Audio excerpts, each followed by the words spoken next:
ಜವಾಬ್ದಾರಿನ ಅಪ್ಪಂದಿರು ಕೊಟ್ರೆ ಏನಾಗುತ್ತೆ ಅಂತ ಹೇಳ್ತೀನಿ. Twinkle twinkle little star with me shine so bright.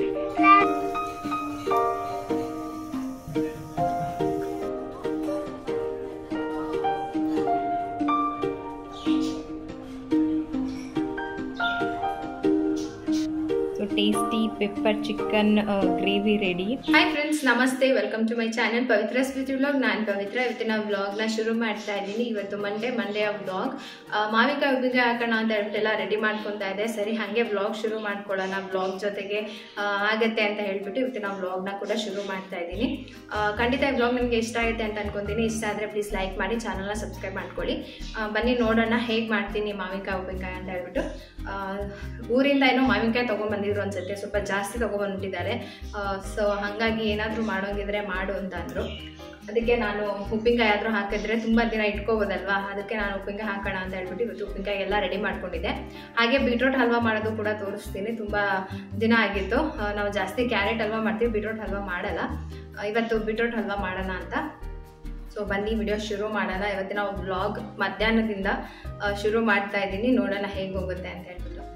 ನನ್ನ ಮಗಳಿಗೆ ಇವಾಗ ಪೀಡಿಯಾಟ್ರಿಕ್ ಟೆಸ್ಟ್ ನಡೀತಾ ಇತ್ತು. ಇನ್ನು ಫೈನಲ್ ಮ್ಯಾಥ್ಸ್ ಒಂದೇ ಎದ್ದಿದ್ದು. ನೆಕ್ಸ್ಟು 1ನೇ ತಾರೀಕಿಂದ ಸಮ್ಮರ್ ಹಾಲಿಡೇಸ್ ಸ್ಟಾರ್ಟ್ ಆಗುತ್ತೆ. 40 days ಹಾಲಿಡೇ ಕೊಟ್ಟಿದ್ದಾರೆ.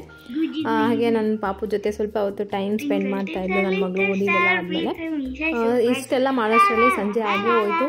ಸರಿ ಇವಾಗ ಬೇಗ ಮಾಡ್ಕೊಳ್ಳೋಣ ಅಂತ ನಾನು ಮಾವಿನಕಾಯಿ ಏನು ತಂದಿದ್ರಲ್ಲ ಅದನ್ನೆಲ್ಲ ನೀಟಾಗಿ ವಾಶ್ ಮಾಡ್ಕೊತಾ ಇದ್ದೀನಿ.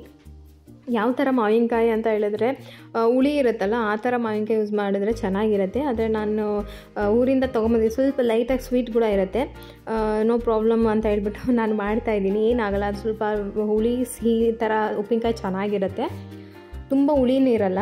ಹಾಗಾಗಿ ಇದನ್ನೆಲ್ಲ ಕಟ್ ಮಾಡ್ಕೊತಿದ್ದೆ. ಆ್ಯಕ್ಚುಲಿ ಮಾವಿನಕಾಯಿ ಕಟ್ ಮಾಡೋದಿದೆಯಲ್ಲ ಸ್ವಲ್ಪ ಕಷ್ಟವಾದ ಕೆಲಸ. ಹಾಗಾಗಿ ನಾನು ಅಲ್ಲಿ ನಿಂತ್ಕೊಂಡು ಕಟ್ ಮಾಡೋಕ್ಕಾಗಲ್ಲ ಅಂತ ಹೇಳ್ಬಿಟ್ಟು ಟಿ ವಿ ನೋಡ್ಕೊತಾ ಇಲ್ಲೇ ಕೂತ್ಕೊಂಡು ಕಟ್ ಮಾಡ್ತಾಯಿದ್ದೆ. ನಮ್ಮ ಪಾಪನ್ನ ಅವ್ರ ಡ್ಯಾಡಿ ನೋಡ್ಕೊತಾ ಇದ್ರು. ಒಂದು ರೆಸಿಪಿ ಏನಾದರೂ ಶುರು ಮಾಡಿದ್ರೆ ನಾನು ಒಂದು 5-6 ಸರಿ ಮಧ್ಯ ಗ್ಯಾಪ್ ತೊಗೋಬೇಕಾಗತ್ತೆ. ಯಾಕೆ ಅಂತ ಪಾಪು ಅಳೋದು ಇಲ್ಲ ಇನ್ನೊಂದು ಈ ಥರ ಆಗ್ತಾ ಇರುತ್ತೆ, ಅವಾಗ ಬಿಟ್ಟು ಓಡೋಗಬೇಕು. ಸೊ ಅದು ಅಲ್ಲಿಗೆ ಸ್ಟಾಪ್ ಆಗುತ್ತೆ. ಸೊ ಅದ್ರ ಜೊತೆ ಮತ್ತೆ ವಿಡಿಯೋ ಬೇರೆ ರೆಕಾರ್ಡಿಂಗ್ ಆಗ್ತಾ ಇರುತ್ತೆ. ವಿಡಿಯೋನ ಕೂಡ ಅದ್ರ ಮಧ್ಯ ವಿಡಿಯೋ ರೆಕಾರ್ಡ್ ಮಾಡ್ಕೊತಾ ಇರಬೇಕು. ಎಲ್ಲಿ ಪಾಸ್ ಆಗಿರುತ್ತೆ, ಎಲ್ಲಿ ಪ್ಲೇ ಆಗಿರುತ್ತೆ, ಕೆಲವೊಮ್ಮೆ ತುಂಬ ಕನ್ಫ್ಯೂಷನ್ ಆಗಿಬಿಡುತ್ತೆ. ಫೈನಲಿ ಎಲ್ಲ ಇಷ್ಟಿಷ್ಟು ಸೈಜಲ್ಲಿ ಕಟ್ ಮಾಡಿ ಇಟ್ಕೊಂಡೆ. ಮಾವಿನಕಾಯಿ ಇಷ್ಟು ಕಟ್ ಮಾಡಿದ್ದೀನಿ. ಇನ್ನೊಂದು 4-5 ಮಾವಿನಕಾಯಿ ಎತ್ತಿಟ್ಟಿದ್ದೀನಿ. ಇದಕ್ಕೆ ನಾನು ಇವಾಗ ಸಾಸಿವೆದು ಪುಡಿ ಮಾಡ್ಕೊತೀನಿ. ರೆಡಿ ಕೂಡ ಸಿಗುತ್ತೆ, ಸಿಕ್ಕಿಲ್ಲ ಅಂದರೆ ನೀವು ಮನೇಲೇ ಮಾಡ್ಕೋಬೋದು. ಮಾಡ್ತಾರೆ ಆಂಧ್ರ ಸೈಡ್ ಜಾಸ್ತಿ ಮಾಡ್ತಾರೆ, ಆಂಧ್ರ ಸೈಡ್ ಜಾಸ್ತಿ ಮಾಡೋದು ಈ ಥರ. ನನಗೆ ಇನ್ನೊಂದು ಕೂಡ ನನ್ನ ಒಂದು ಕಾಂಟ್ರಾಸ್ಟ್ ಅಲ್ಲಿ ಇದ್ದಿದ್ದ ಫ್ರೆಂಡು ಅವ್ರು ಹೇಳ್ಕೊಟ್ಟಿದ್ರು ಈ ನೆಲ್ಲಿಕಾಯಿ ಉಪ್ಪಿನಕಾಯಿ ಮಾಡೋದು, ಬಿಳಿ ಎಳ್ಳೆಲ್ಲ ಹಾಕಿ. ಅದು ನೋಡ್ತೀನಿ ನೆಕ್ಸ್ಟ್ ಟೈಮ್ ಯಾವಾಗಾದರೂ ಟ್ರೈ ಮಾಡ್ತೀನಿ. ಎಳ್ಳಿಕಾಯಿ ಉಪ್ಪಿನಕಾಯಿ ಸಖತ್ತಾಗಿತ್ತು. ಎಳ್ಳಿಕಾಯಿ ಅಲ್ಲ, ನೆಲ್ಲಿಕಾಯಿನ ಹುರಿದು ಪುಡಿ ಮಾಡ್ಕೊತೀನಿ.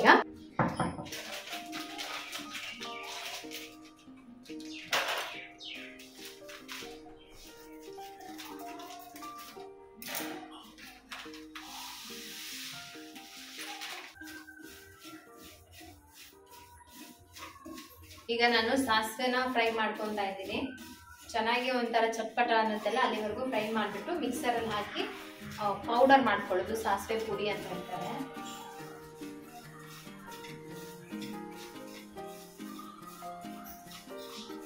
ಹಾಗೆ ನಾನು ಕಲ್ಲುಪ್ಪನ್ನ ಮಿಕ್ಸಿಗೆ ಹಾಕ್ಬಿಟ್ಟು ಪುಡಿ ಮಾಡ್ಕೊತೀನಿ. ಕಲ್ಲುಪ್ಪು, ಖಾರ, ಅರಿಶಿನ, ಸಾಸಿವೆ ಪುಡಿ. ಇವಾಗ ಇದು ಕಟ್ ಮಾಡಿಟ್ಟಿದ್ದೀನಲ್ಲ, ಇದಕ್ಕೆ ಸ್ವಲ್ಪ ಆಯಿಲ್ ಹಾಕ್ಬಿಟ್ಟಿಡೋಣ.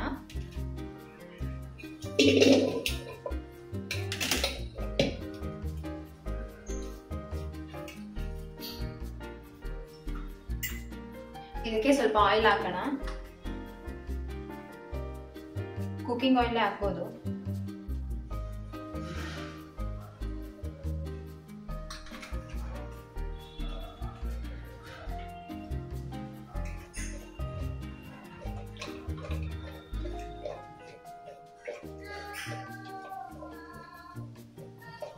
ಹಿಂಗೆ ಮಿಕ್ಸ್ ಮಾಡಿಬಿಟ್ಟು ಆಯಿಲಲ್ಲಿ ಒಂದು 5 ನಿಮಿಷ ಹಂಗೆ ಇರಲಿ. ಇದೆಲ್ಲ ರೆಡಿ ಮಾಡ್ಕೊಳ್ಳೋ ತನಕ ಇದು ಆಯಿಲ್ ಹಂಗೆ ಇರುತ್ತೆ. ಸೊ ಈ ಥರ ಆಯಿಲ್ ಹಾಕ್ಬಿಟ್ಟು ಇಟ್ಟರೆ ಚೆನ್ನಾಗಿರುತ್ತೆ. ಉಪ್ಪಿನಕಾಯಿಗೆಲ್ಲ ರೆಡಿ ಆಯಿತು. ಇದು ವಾಶ್ ಮಾಡಿದೆ, ಇದರಲ್ಲಿ ಕಳ್ಸೋಣ ಅಂತ ಹೇಳ್ಬಿಟ್ಟು. ನೀರೆಲ್ಲ ಹಾಗೆ ಇದೆ, ಇದು ಫುಲ್ಲು ನೀರು ಡ್ರೈ ಆಗಬೇಕು.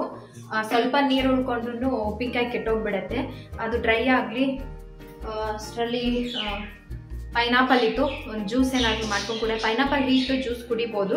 ಸೊ ಹಾಗಾಗಿ ಇದನ್ನು ಕಟ್ ಮಾಡಿಬಿಟ್ಟು ಒಂದು ಗ್ಲಾಸ್ ಸ್ವಲ್ಪ ಜ್ಯೂಸ್ ಮಾಡಿಬಿಟ್ಟು ಎಲ್ಲರೂ ತೊಗೋತೀವಿ. ಅದು ಡ್ರೈ ಆಗೋಷ್ಟರಲ್ಲಿ ಇದನ್ನಾದರೂ ಮಾಡ್ಕೋತೀನಿ. ಯಾವಾಗಲೂ ಅಷ್ಟೇ, ಯಾವ ಫ್ರೂಟ್ಸ್ ತಿನ್ನಬೇಕು, ಯಾವ ತರಕಾರಿ ತಿನ್ನಬೇಕು ಅಂತ ಕನ್ಫ್ಯೂಷನ್ಸ್ಗಿಂತ ಆ ಒಂದು ಸೀಸನಲ್ಲಿ ಏನೇನು ಫ್ರೂಟ್ಸ್ ಸಿಗುತ್ತೋ ಅದನ್ನು ಮಿಸ್ ಮಾಡ್ದಲೇ ತಿನ್ನೋದು ತುಂಬ ಒಳ್ಳೆಯದು. ಹಾಗೆ ಸೀಸನಲ್ಲಿ ಸಿಗೋ ಮಾವಿನಕಾಯಲ್ಲೇ ಉಪ್ಪಿನಕಾಯಿ ಹಾಕೋದು ಕೂಡ ತುಂಬ ಕಾಮನ್ನು. ಹಾಗೆ ನಾನು ಹಾಕಿಟ್ರೆ ತುಂಬ ದಿನ ಯೂಸ್ ಮಾಡ್ಕೋಬೋದಲ್ವ ಮತ್ತೆ ಅಂತ ಹೇಳ್ಬಿಟ್ಟು ಎಮರ್ಜೆನ್ಸಿಗೆ ಉಪ್ಪಿನಕಾಯಿ ಬೇಕೇ ಬೇಕು. ಜೊತೆಗೆ ಈ ಪೈನಾಪಲ್ ಜ್ಯೂಸ್ ಕೂಡ ಮಾಡ್ತಾಯಿದ್ದೆ. ನೀವು ನೋಡಿರ್ಬೋದು, ನಾನು ಜಾಸ್ತಿ ಜ್ಯೂಸ್ಗಳನ್ನು ಮಾಡ್ತೀನಿ. ಶುಗರ್ ಯೂಸ್ ಮಾಡ್ತೀರಾ ಹೆಲ್ತ್ಗೆ ಒಳ್ಳೆಯದಲ್ಲ ಅಂತ ಹೇಳ್ತಾರೆ, ಬಟ್ ನಾನು ಶುಗರ್ ತೀರಾ ಕಡಿಮೆ ಯೂಸ್ ಮಾಡೋದು. ಹಾಗಾಗಿ ದೇಹಕ್ಕೆ ಉಪ್ಪು, ಸಕ್ಕರೆ, ಖಾರ ಏನಿದೆ ಅದು ಕಂಪ್ಲೀಟಾಗಿ ಸ್ಟಾಪ್ ಆಗಬಾರ್ದು. ಅದು ನಮ್ಮ ದೇಹಕ್ಕೆ ಇಷ್ಟು ಅಂತ ಬೇಕು. ಸೊ ಅಷ್ಟಾದರೂ ನಾವು ಕನ್ಸ್ಯೂಮ್ ಮಾಡಲೇಬೇಕು. ಹಾಗಾಗಿ ನನಗೆ ಲಿಮಿಟೇಷನ್ ಗೊತ್ತಿದೆ ಎಷ್ಟು ತೊಗೊತಾ ಇದ್ದೀನಿ ಅಂತ. ಮಾರ್ನಿಂಗಿಂದ ಈವ್ನಿಂಗ್ ತನಕ ನನ್ನ ಬಾಡಿಗೆ ಸಿಹಿ ಅಂತ ಹೋಗೋದೇ ಒಂದಿಷ್ಟು ಜ್ಯೂಸ್ ಇಲ್ಲ ಟೀ, ಕಾಫಿ ಇಷ್ಟರಲ್ಲೇ, ಅದು ಕೂಡ ಲಿಮಿಟೆಡಲ್ಲಿ. ಸೊ ಹಾಗಾಗಿ ನಾನು ಶುಗರ್ನ ಯೂಸ್ ಮಾಡ್ತೀನಿ.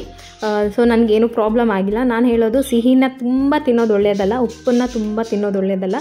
ಎಲ್ಲ ಲಿಮಿಟಲ್ಲಿ ಕೂಡ ಇರಬೇಕು. ತುಂಬ ಕಡಿಮೆ ಕೂಡ ಸಡನ್ನಾಗಿ ಮಾಡಬೇಡಿ.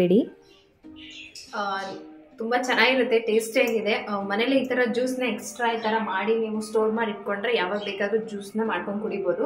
ಹಣ್ಣು ಅಂತ ಆದರೆ ನಾವು ಅದನ್ನು ಕಟ್ ಮಾಡಿ ಜ್ಯೂಸ್ ಮಾಡಿ ಎಲ್ಲ ಮಾಡೋದಿಲ್ಲ. ಅಥವಾ ಪೈನಾಪಲ್ ಏನಾದರೂ ಇದ್ರೂ ಅಷ್ಟೇ ಕಟ್ ಮಾಡಿ ಸಣ್ಣ ಸಣ್ಣ ಪೀಸ್ ಮಾಡಿ ಫ್ರಿಜ್ಜಲ್ಲಿ ಇಟ್ಕೊಂಡ್ರೆ ಯಾವಾಗ ಬೇಕಾದರೂ ತಿನ್ಬೋದು. ಯಾಕೆ ಅಂತಂದರೆ ಆವಾಗ ಬೇಕು ಅಂದಾಗ ಕ್ಲೀನ್ ಮಾಡಿ ತಿನ್ನೋದಲ್ವ ನಾವು. ಸೊ ಹಾಗಾಗಿ ಟೇಸ್ಟಿಯಾಗಿದೆ, ಚೆನ್ನಾಗಿದೆ,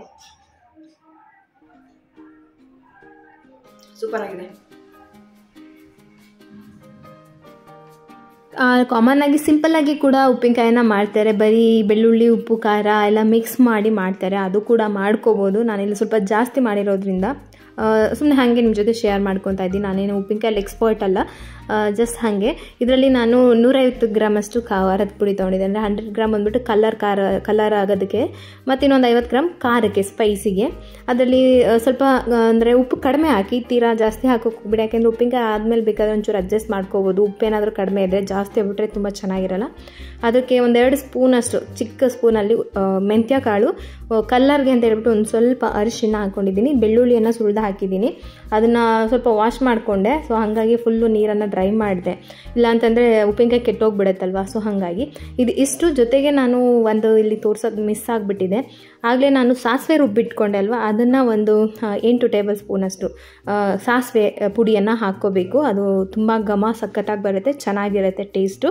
ಸಾಸಿವೆ ಪುಡಿ ಹಾಕ್ಕೊಂಡಿದ್ದೀನಿ. ಸೊ ಅದು ಇಲ್ಲಿ ಕ್ಲಿಪ್ಪಲ್ಲಿ ಮಿಸ್ ಆಗಿದೆ, ನಾನು ಲಾಸ್ಟಲ್ಲಿ ಮತ್ತೆ ತೋರಿಸ್ತೀನಿ. ಫಸ್ಟೇ ಮಿಕ್ಸ್ ಮಾಡ್ಕೊಂಬಿಡಿ ಪುಡಿ ಇದು ಎಲ್ಲ. ಫಸ್ಟು ಒಮ್ಮೆ ಉಪ್ಪು ಎಲ್ಲ ಮಿಕ್ಸ್ ಮಾಡಿಬಿಟ್ಟು ಆಮೇಲೆ ಉಪ್ಪಿನಕಾಯಿಗೆ ಮಿಕ್ಸ್ ಮಾಡಿ. ಸೊ ಇಲ್ಲಿ ನಾನು ಸ್ವಲ್ಪ ಇದಾಗಿಬಿಟ್ಟು ಫಸ್ಟೇ ಮಾವಿನಕಾಯಿನ ಮಿಕ್ಸ್ಗೆ ಹಾಕಿಬಿಟ್ಟೆ. ಚೆನ್ನಾಗಿ ಇದನ್ನು ಮಿಕ್ಸ್ ಮಾಡ್ಕೊಳ್ಳಿ. ಎಲ್ಲ ಉಪ್ಪು, ಖಾರ ಏನು ನಾನು ಹಾಕಿದ್ದೀನಲ್ಲ ಎಲ್ಲ ಹೊಂದ್ಕೊಳ್ಳೋ ಹಾಗೆ. ಬೆಳ್ಳುಳ್ಳಿ ಅಷ್ಟೇ, ಬೆಳ್ಳುಳ್ಳಿ ಎಷ್ಟು ಹಾಕಿದ್ರೂ ಚೆನ್ನಾಗಿರುತ್ತೆ, ಅದು ಒಂಥರ ಉಪ್ಪಿನಕಾಯಲ್ಲಿ. ಹಾಗೆ ಅದನ್ನು ನಾನು ಸ್ವಲ್ಪ ಕುಕ್ಕಿಂಗ್ ಆಯಿಲ್ ಯೂಸ್ ಮಾಡಿದ್ದೀನಿ, ಬೇರೆ ಯಾವುದಲ್ಲ, ಕುಕ್ಕಿಂಗ್ ಆಯಿಲ್ ಯಾವುದಾದ್ರೂ ಸರಿನೇ, ಸ್ವಲ್ಪ ಹಾಕ್ಕೊಳ್ಳಿ. ನಾನು ಆಗಲೇ ಒಂದು ಸರಿ ಮಾವಿನಕಾಯಿಗೆ ಇದಕ್ಕೆ ಹಾಕಿದ್ದೀನಿ. ಇವಾಗ ಎಷ್ಟು ಬೇಕೋ ಅಷ್ಟು ಕಳಿಸೋದಕ್ಕೆ ಪೌಡರ್ ಥರ ಹಾಗೆ ಇರುತ್ತೆ. ಆ ಮಾವಿನಕಾಯಿ ಕೋಟಿಂಗ್ ಆಗಲಿ ಅಂತ ಹೇಳ್ಬಿಟ್ಟು ಒಂಚೂರು ಇದು ನಾನು ಎಣ್ಣೆನ ಹಾಕ್ಕೊತಾ ಇದ್ದೀನಿ, ಕುಕ್ಕಿಂಗ್ ಆಯಿಲ್ನ. ಸೊ ಇದನ್ನು ಹಾಕಿ ಚೆನ್ನಾಗಿ ಮಿಕ್ಸ್ ಮಾಡ್ಕೊಳ್ಳಿ. ಮೊಸರನ್ನ ಜೊತೆ ಒಳ್ಳೆ ಕಾಂಬಿನೇಷನು ಉಪ್ಪಿನಕಾಯಿ. ಜೊತೆಗೆ ಊಟದಲ್ಲಿ ಉಪ್ಪಿನಕಾಯಿ ಇಲ್ಲ ಅಂತಂದರೆ ಏನು ರುಚಿ ಇರುತ್ತಲ್ವ. ಸೊ ಊಟಕ್ಕೆ ಉಪ್ಪಿನಕಾಯಿ ಬೇಕೇ ಬೇಕು ಅಂತಾರೆ. ನಮ್ಮ ಕಡೆ ಅಮ್ಮ ಬಂದ್ಬಿಟ್ಟು ಜಾಸ್ತಿ ಎಳ್ಳಿಕಾಯಿ ಉಪ್ಪಿನಕಾಯಿ ಹಾಕ್ತಾಯಿದ್ರು. ಅದು ಪಿತ್ತಕ್ಕೆಲ್ಲ ತುಂಬ ಒಳ್ಳೆಯದು ಅಂತ ಹೇಳ್ಬಿಟ್ಟು ಯಾವಾಗಲೂ ಅಷ್ಟೇ ಎಳ್ಳಿಕಾಯಿ ಉಪ್ಪಿನಕಾಯಿ ತಿನ್ನಬೇಕು ಅಂತ. ಗಿಡ ಇತ್ತು ಅಥವಾ ಎಲ್ಲಾದರೂ ಸಿಕ್ಕಲಿ ಎಳ್ಳಿಕಾಯಿ ಉಪ್ಪಿನಕಾಯಿ ಮಾಡಿರೋರು ಸಿಕ್ಕಾಬಿಟ್ಟೆ ಸ್ಪೈಸಿಯಾಗಿ ಮಾಡ್ತಾಯಿದ್ರು ಅವರಂತೂ. ಈ ಥರ ಬೆಳ್ಳುಳ್ಳಿ ಎಲ್ಲ ಡೈರೆಕ್ಟಾಗಿ ಹಾಕ್ತಿರ್ಲಿಲ್ಲ, ಹಸಿರುಮೆಣ್ಸಿಕಾಯಿ ಎಲ್ಲ ರುಬ್ಬಿ ಒಂಥರ ಮಸಾಲೆ ಥರ ಮಾಡಿ ಹಾಕ್ತಾಯಿದ್ರು. ಎಳ್ಳಿಕಾಯಲ್ಲಿ ಅಂತಂದರೆ ಎಳ್ಳಿಕಾಯಿದು ರಸ ಇರುತ್ತಲ್ಲ, ಸೊ ಹಾಗಾಗಿ ಒಂದು ಒಳ್ಳೆ ಇದು ಬರುತ್ತೆ. ಮಾವಿನಕಾಯಿದು ಅಷ್ಟೇ ಚೆನ್ನಾಗಿ ಮಿಕ್ಸ್ ಮಾಡಿಬಿಟ್ಟು ನೀವು ಒಂದು 3 days ಇಟ್ಟರೆ ತುಂಬ ಸಾಫ್ಟ್ ಆಗುತ್ತೆ. ಮತ್ತು ಆ ಒಂದು ಏನು ಉಪ್ಪಿನಕಾಯಿಗೆ ಯಾವ ಕನ್ಸಿಸ್ಟೆನ್ಸಿ ಬೇಕೋ ಅದಾಗುತ್ತೆ. ಇನ್ನು ಸ್ವಲ್ಪ ನನಗೆ ಅದು ಪೌಡರ್ ಥರ ಹಂಗಂಗೆ ಇತ್ತು, ಹಾಗಾಗಿ ನಾನು ಚೂರು ಹಾಕ್ಕೊತಾ ಇದ್ದೀನಿ. ಆದಷ್ಟು ಆಯಿಲ್ನ ಕಡಿಮೆನೇ ಯೂಸ್ ಮಾಡಿ, ಜಾಸ್ತಿ ಹಾಕಿದ್ರೆ ತುಂಬ ದಿನ ಕೆಡ್ದಂಗೆ ಇರುತ್ತೆ ಅಂತ ಅಷ್ಟೇ. ಅದಾದಮೇಲೆ ನಾನು ಸಾಸಿವೆ ಹಾಕಿದ್ದೀನಿ, ನೀವೇ ನೋಡ್ತಾ ಇರ್ಬೋದು ಕಲರ್ ಸ್ವಲ್ಪ ಚೇಂಜ್ ಆಗಿದೆ. ತೋರಿಸ್ತಾ ಇದೆ ನಾನು ಮೆಜರ್ಮೆಂಟು. ನಾನು ಸಾಸಿವೆನ ಹಾಕೋದು ಮರೆತುಬಿಟ್ಟಿದೆ. ಸೊ ಹಾಗಾಗಿ ಅಷ್ಟು ಸಾಸಿವೆ ಪುಡಿಯನ್ನು ಮೇಲೆ ಹಾಕಿ ಮಿಕ್ಸ್ ಮಾಡ್ಕೊಳ್ಳಿ. ಈ ಥರ ಬರುತ್ತೆ ನಿಮಗೆ ಸಾಸಿವೆ ಹಾಕಿದ್ರೆ. ಹಾಕಿಲ್ಲ ಅಂದ್ರೂ ಕೂಡ ಅದೊಂಥರ ಡಿಫ್ರೆಂಟ್ ಟೇಸ್ಟ್ ಇರುತ್ತೆ, ಹಾಕಿದ್ರೆ ಒಂಥರ ಡಿಫ್ರೆಂಟ್ ಟೇಸ್ಟ್ ಇರುತ್ತೆ ಅಷ್ಟೇ, ಬೇರೆ ಏನು ವ್ಯತ್ಯಾಸ ಇರೋದಿಲ್ಲ. ಸೊ ಫೈನಲಿ ಉಪ್ಪಿನಕಾಯಿ ರೆಡಿ. ಇದನ್ನು ನಾನು ಪ್ಲಾಸ್ಟಿಕ್ ಬಾಕ್ಸಲ್ಲಿ ನೀವು ಎತ್ತಿಡಬೇಕು, ಇಲ್ಲಾಂದರೆ ಪಿಂಗಾಣಿ ಜಾರಲ್ಲಿ ಇಡಬೇಕು. ಸ್ಟೀಲು ಅಥವಾ ಅಲ್ಯೂಮಿನಿಯಂ ಪಾತ್ರೆಯಲ್ಲಿ ಇಟ್ಟರೆ ಅದು ಏನಂದರೆ ಉಪ್ಪು ಹುಳಿ ಜಾಸ್ತಿ ಇರುತ್ತಲ್ಲ, ಅದು ಬೇರೆ ರೀತಿ ಇದಾಗಿಬಿಡುತ್ತೆ. ನೀವು ಇದನ್ನು ಸ್ಟೋರ್ ಇಡೋಂಗಿದ್ರೆ ಒಂದು ಪ್ಲಾಸ್ಟಿಕ್ ಹೇರ್ ಟೈಟ್ ಕಂಟೈನರಲ್ಲಿ ಸ್ಟೋರ್ ಮಾಡಿ ಇಡಬೇಕು. ಇವಾಗ ಉಪ್ಪಿನಕಾಯಿ ಎಲ್ಲ ಹಾಕಿದೆ. ಉಪ್ಪಿನಕಾಯಿ ಮಾತ್ರ ಮಸ್ತಾಗಿ ಬಂದಿದೆ. ಒಂದು 3 ಡೇಸ್ ಆದಮೇಲೆ ನಾನು ತೋರಿಸ್ತೀನಿ. ಅದು ಚೆನ್ನಾಗಿ ಮಾಗಬೇಕು, ಉಪ್ಪು ಖಾರ ಅದ್ರ ಜೊತೆಗೆ. ಹಾಗೆ ನನ್ನ ಮಗಳಿಗೆ ನಾಳೆ ಒಂದಿನ ಸ್ಕೂಲ್ ಇದೆ, ಫೈನಲ್ ಎಕ್ಸಾಮ್ ಅಂದರೆ ಟೆಸ್ಟು, ಪೀರಿಯಾಡಿಕ್ ಟೆಸ್ಟು. ಅಮ್ಮಂದಿರ ಜವಾಬ್ದಾರಿನ ಅಪ್ಪಂದಿರು ಕೊಟ್ಟರೆ ಏನಾಗುತ್ತೆ ಅಂತ ಹೇಳ್ತೀನಿ. ಇದು ನನ್ನ ಮಗಳದು ಯೂನಿಫಾರ್ಮ್ ಸ್ಕರ್ಟ್ ಇವತ್ತು ಹಾಕೊಂಡೋಗಿ ಬಂದಿದ್ದಾರೆ. ಒನ್ ಡೇ ಹಾಕೊಂಡು ಹೋದ್ರೆ ಮುಗೀತು. ಇದು ವೈಟ್ ಶರ್ಟ್ ಅಲ್ವಾ, ಒಂದು ದಿನಕ್ಕೆ ಒಂದ್ಸರಿ ವಾಶ್ ಮಾಡಲೇಬೇಕು, ಅದನ್ನೇನು ಹಾಕೊಳ್ಳೋಕ್ಕಾಗಲ್ಲ, ಫುಲ್ಲು ಗಲೀಜಾಗಿರುತ್ತೆ. ಸೊ ಇದು ಇವ್ರ ಡ್ಯಾಡಿನೂ ಮಗಳು ಹೋಗಿ ಏನು ಮಾಡಿದ್ದಾರೆ ಅಂತಂದರೆ, ಏನು ಮಾಡಿದಿರಮ್ಮ ಹೋಗಿ ಒಂದು ಪ್ಯಾಂಟ್ ತಗೊಂಡು ಬಂದಿದ್ದಾರೆ. ಇದು ಪ್ಯಾಂಟು ಫುಲ್ ಸ್ಲೀವ್ಸ್ ಶರ್ಟು, ಇದು ಒಂದು ಜೊತೆ ಹಾಫ್ ಸ್ಲೀವ್ ಶರ್ಟ್, ಒಂದು ಸ್ಕರ್ಟ್, ಇದು ಒಂದ್ ಜೊತೆ. ನನ್ನ ಮಗಳು ಪ್ಯಾಂಟ್ ಹಾಕಲ್ಲ, ನನಗೆ ಪ್ಯಾಂಟ್ ಬೇಡ ಅಂತ ಕೂತಿದ್ದಾಳೆ. ಎವ್ರಿ ಡೇ ವಾಶ್ ಮಾಡಬೇಕು. ಅಮ್ಮಂದಿರ ಕೆಲಸ ನಾ ಅಪ್ಪಂದಿರ್ ಗೋಯಿಸಿದ್ರೆ ಹಿಂಗೆ ಆಗೋದು. ನಾನು ಪ್ರತಿ ಸಲ 2 ಸ್ಕರ್ಟು 2 ಶರ್ಟು 4 ಏನು ಇದಕ್ಕೆ ಮ್ಯಾಚ್ ಆಗುವಂಥ ಸಾಕ್ಸು, 4 ವೈಟ್ ಕಲರ್ ಸಾಕ್ಸು ಈ ಥರ ತೊಗೊಂಡ್ಬರ್ತಾ ಇದೆ. ಸೊ ಇವತ್ತು ಹಾಕೊಂಡು ಹೋಗ್ದು ಬಿಚ್ಚಿದ್ರೆ ಒಂದು ರೆಡಿ ಇರ್ತಾಯಿತ್ತು, ನೆಕ್ಸ್ಟ್ ಅದನ್ನು ವಾಶ್ ಮಾಡೋದು ಇನ್ನೊಂದು ರೆಡಿ ಇರ್ತಾಯಿತ್ತು. ಮಂಡೇ ಮತ್ತು Friday track pant track shirt ಇರುತ್ತೆ. ಸೊ ಇನ್ನು ಮಿಕ್ಕ ದಿನ ಅದು ಅಡ್ಜಸ್ಟ್ ಆಗ್ತಾಯಿತ್ತು. ಹಿಂಗೆ ಅಲ್ವಾ ಅಮ್ಮ ನಾನು ತೊಗೊಂಡ್ಬಂದಿದ್ದು. ನೀವೋಗಿ ಏನು ಮಾಡಿದ್ದೀರಾ? ಇವಾಗ ನಾನು ಮರೆತೆ, ಈಗ ಸಂಜೆ ಆಗೋಗಿದೆ, ಇವಾಗ ವಾಶ್ ಮಾಡಿ ಒಣಗಿಸ್ಲೇಬೇಕು, ಬೆಳಗ್ಗೆಗೆ ಇದು ಹಾಕೊಂಡು ಹೋಗ್ಬೇಕು. ಸೊ ಎಕ್ಸಾಮ್ ಅಲ್ವಾ, ಸೊ ಹಾಗಾಗಿ ಇದನ್ನ ಹಾಕೊಳ್ಳೇಬೇಕು. ಇವಾಗ ನಾನು ವಾಶ್ ಮಾಡಬೇಕು. ಇದು ನನ್ನ ಪರಿಸ್ಥಿತಿ ಹೆಂಗಿದೆ ಅಂತಂದರೆ, ಇವ್ರು ಮಾಡಿರೋ ಕೆಲಸಕ್ಕೆ ಪ್ರತಿದಿನ ಬೆಳಗಾದ್ರೆ ಒಂದು ಪದ್ಧತಿ ಆಗ್ಬಿಡುತ್ತೆ. ಯೂನಿಫಾರ್ಮ್ ಇಲ್ಲ, ಒಂದಿನ ಇದು ಪ್ಯಾಂಟ್ ಹಾಕೊಂಡು ಹೋಗು ಅಂದ್ರು ನನ್ನ ಮಗಳು ಹಾಕೊಂಡು ಹೋಗ್ತಾ ಇಲ್ಲ. ಒಂದು ದಿನ ಹಾಕೊಂಡು ಹೋಗು ಅಂದ್ರು ಹಾಕೊಂಡು ಹೋಗ್ತಾ ಇಲ್ಲ. ಆಕ್ಚುಲಿ ಹುಡುಗಿರಿಗೆ ಅದು ಆಪ್ಷನ್ ಇದೆ, ಪ್ಯಾಂಟು ಶರ್ಟ್ ಹಾಕೊಂಡು ಹೋಗ್ಬೋದು. ಸೊ ಅದಕ್ಕೆ ಅವ್ರ ಡ್ಯಾಡಿ 2 ಪ್ಯಾಂಟ್ ಕೊಡಿಸ್ತೀನಿ ಅಂತ ಹೇಳಿದ್ರು. ಇವ್ರು ಒಪ್ಪಿಲ್ಲ ಅಂತ ಒಂದು ಪ್ಯಾಂಟು ಒಂದು ಸ್ಕರ್ಟ್ 2 ತೊಗೊಂಡು ಬಂದು ಇವಾಗ ಇದು ವೇಸ್ಟ್ ಆಗ್ತಾ ಇದೆ ಯೂನಿಫಾರ್ಮ್. ಅಷ್ಟೊಂದು ದುಡ್ಡು ಕೊಟ್ಟಿದ್ದಾರೆ. ಒಂದ್ ಜೊತೆ ಸಾಕ್ಸ್ ತಂದಿದ್ದಾರೆ, ಒಂದ್ ಜೊತೆ 2ರಲ್ಲೂ ಒಂದೊಂದ್ ಜೊತೆ ಸಾಕ್ಸ್ ತಗೊಂಡ್ಬಂದಿದ್ದಾರೆ. ಸಾಕ್ಸ್ನ ಇವತ್ತು ನೈಟ್ ವಾಶ್ ಮಾಡಲಿಲ್ಲ ಅಂದ್ರೆ ಬೆಳಗ್ಗೆ ಸಾಕ್ಸ್ ಇರಲ್ಲ.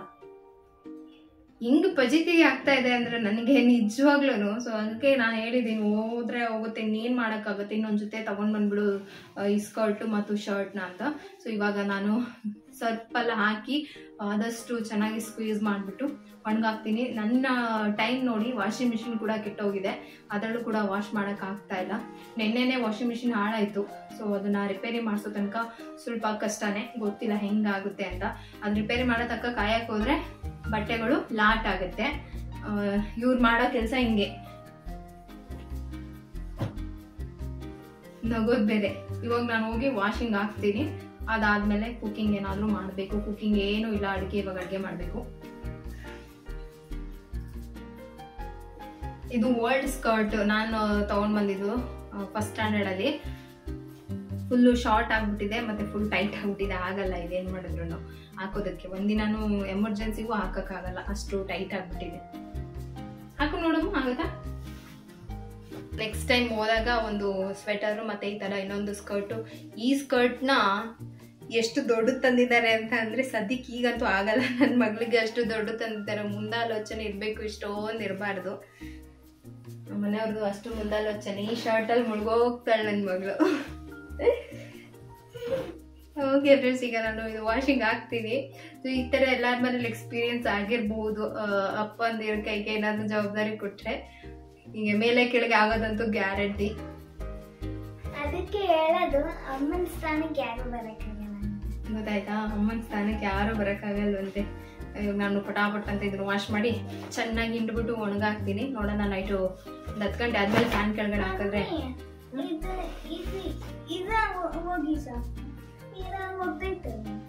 ಆ ಶರ್ಟ್ ಇದ್ರ ಮೇಲೆ ಹಾಕೊಂಡು ಹೋಗ್ತೀಯಾ? ಚಳಿ ಅಲ್ವಾ, ಸ್ವೆಟರ್ ಇಲ್ಲ, ಅದಕ್ಕೆ ಇದು ವಾಶ್ ಮಾಡ್ಬೇಕಲ್ಲ, ವಾಶ್ ಮಾಡಲೇಬೇಕಲ್ಲ, ಯಾವಾಗಿದ್ರು ಮಾಡ್ತೀನಿ. ಇಟ್ಟಿದ್ದೀನಿ. ಈಗ ನಾನು ಅದರ ಬೀಟ್ರೋಟ್ ಹಲ್ವಾ ಮಾಡೋಣ ಅಂತ ಅಂದ್ಕೊಂಡೆ. ನನ್ನ ಮಗಳಿಗೆ ಇನ್ನೊಂದು ಏನಂತಂದರೆ ನಾಳೆ ಒಂದು ಎಕ್ಸಾಮು, ಅದಾದಮೇಲೆ ಇವಾಗ ಜೂನ್ 1ನೇ ತಾರೀಕಿಂದ ಸಮ್ಮರ್ ಹಾಲಿಡೇಸ್ 40 ಡೇಸ್ ಕೊಟ್ಟಿದ್ದಾರೆ. ಎಲ್ಲರಿಗೂ ಆಶ್ಚರ್ಯ ಆಗ್ತಾ ಇದೆ, ಇದೇನೆಲ್ಲ ಸ್ಕೂಲ್ ರೀಓಪನ್ ಆಗ್ತಾ ಇದೆ. ನಮ್ಮ ಪಾಪಂಗೆ ನೋಡಿದ್ರೆ ಇವಾಗ ಸಮ್ಮರ್ ಹಾಲಿಡೇಸ್ ಕೊಡ್ತಾ ಇದ್ದಾರೆ. ಸಮ್ಮರ್ ಒಕೇಶನ್ ಅಂತ ಹೇಳ್ಬಿಟ್ಟು ನೆಕ್ಸ್ಟ್ ಮಂತ್ 1ರಿಂದ ಜುಲೈ 10ವರೆಗೂ ಕೊಟ್ಟಿದ್ದಾರೆ. ಗೊತ್ತಾಗ್ತಾ ಇಲ್ಲ ಏನು ಅಂತ, ಎಲ್ಲ ಉಲ್ಟಾ ಪಲ್ಟಾ ಆಗ್ತಾ ಇದೆ. ಓಕೆ, ಇವಾಗ ನಾನು ಏನು ಬೀಟ್ರೂಟ್ ಹಲ್ವಾ ಮಾಡೋದಕ್ಕೆ ತುಪ್ಪ, ಇದು ನಾನೇ ಮನೆಯಲ್ಲೇ ಮಾಡಿದ್ದಂಥ ತುಪ್ಪ, ನಿಮಗೆ ಲಾಸ್ಟ್ ಟೈಮ್ ತೋರಿಸಿದ್ದನ್ನ ಹೇಗೆ ಮಾಡೋದು ಅಂತ ಹೇಳಿ. ಇವಾಗ ನಾನು ಪ್ಯಾನ್ ಸ್ವಲ್ಪ ತುಪ್ಪ, ದ್ರಾಕ್ಷಿ, ಗೋಡಂಬಿ ಹಾಕಿ ಚೆನ್ನಾಗಿ ಫ್ರೈ ಮಾಡ್ಕೊತೀನಿ.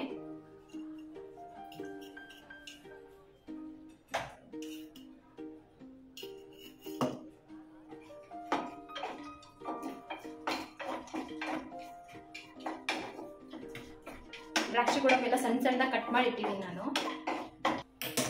ಈಗ ಅದರಲ್ಲಿ ಸ್ವಲ್ಪ ತುಪ್ಪ ಹಾಗೆ ಇದೆಯಲ್ಲ, ಅದಕ್ಕೆ ನಾನು ಈ ಬೀಟ್ರೋಟನ್ನು ಹಾಕಿ ಚೆನ್ನಾಗಿ ಫ್ರೈ ಮಾಡ್ಕೊತೀನಿ. ಇವಾಗ ಇದು ಏನು ರಾ ಸ್ಮೆಲ್ ಎಲ್ಲ ಹೋಗಿದೆ. ಈಗ ನಾನು ಹಾಲು ಹಾಕೋತಾ ಹೋಗೋಗೆ ಫ್ರೈ ಮಾಡಿಕೊಂಡು ನಾನೀಗ ಹಾಲು ಹಾಕೋತಾ ಇದ್ದೀನಿ.